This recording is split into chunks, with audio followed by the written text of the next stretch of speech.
എന്തുവാ ചേട്ടാ, കൂട്ടുവായി ഇട്ട് ചൊറിയും കൊത്തിയിരിപ്പാണോ?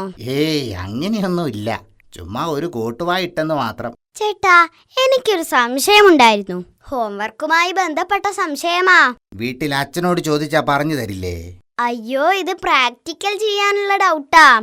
എനിക്ക് അറിയാവുന്നതാണെങ്കിൽ പറഞ്ഞു തരാം. അതിന് മാത്രം അറിയാനൊന്നുമില്ല, ചിന്ന സംശയമാണ്. ഒന്ന് വേഗം ചോദിക്കടാ ചക്ക, തിരക്കുണ്ട്. പിന്നെ ചുമ്മാ കോട്ടുവായിട്ടോണ്ട് ഇരിക്കുന്ന ചേട്ടനല്ലേ തിരക്ക്? ഒന്ന് പോ ചേട്ടാ. എന്നാലും എടാ ടിൻഡുമോനെ, നീ നിന്റെ സംശയം ഒന്ന് ചോദിക്ക്. ചേട്ടാ, ചേട്ടൻ എനിക്ക് 5 മിഠായി തന്നു. എപ്പോ? ദേ മുഖത്ത് നോക്കി കള്ളം പറയല്ലേ ടിൻഡു. ഓ, ഇങ്ങനെ ഒരു പൊട്ടൻ എനിക്ക് 5 മിഠായി തന്നതായി സങ്കൽപ്പിക്കാൻ. ഓ അങ്ങനെ, ശരി സങ്കൽപ്പിച്ചു.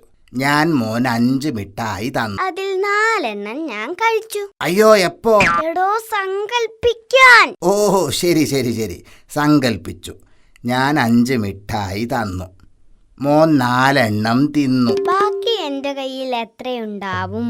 5ൽ 4 പോയാൽ ബാക്കി 1. അയ്യേ, ചേട്ടന് കണക്കറിയില്ല. ബാക്കി 3 എണ്ണം കാണില്ലേ? 1 പോടാ ചക്ക, ബാക്കി 1 കാണൂ.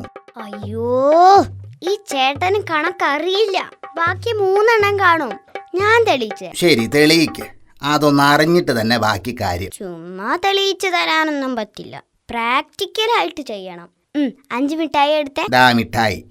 1 2 3 4 5. ഞാൻ ഇതിൽ നിന്ന് 4 എണ്ണം കഴിക്കാൻ പോവാ. നോക്കടാ വിവരമില്ലാത്ത ചെക്ക, ബാക്കി 1 എണ്ണമല്ലേ ഉള്ളൂ.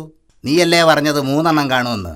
എന്നെ പറഞ്ഞു പറ്റിക്കാനും കണക്കിൽ തോൽപ്പിക്കാനും ഇന്ന് വരെ ഒരാൾക്കും സാധിച്ചിട്ടില്ല. പിന്നല്ലേ 4 പോലുള്ള ഒരു പയ്യൻ. സോറി ചേട്ടാ, എനിക്ക് തന്നെയാ തെറ്റുപറ്റിയത്. ബാക്കി 1 എണ്ണമേ ഉള്ളൂ. ചേട്ടനെ ആർക്കും പറ്റിക്കാനാവില്ല. ദാരു മിഠായി, ഞാൻ തോറ്റു. പോട്ടെ. അങ്ങനെ വഴിക്കുവാ.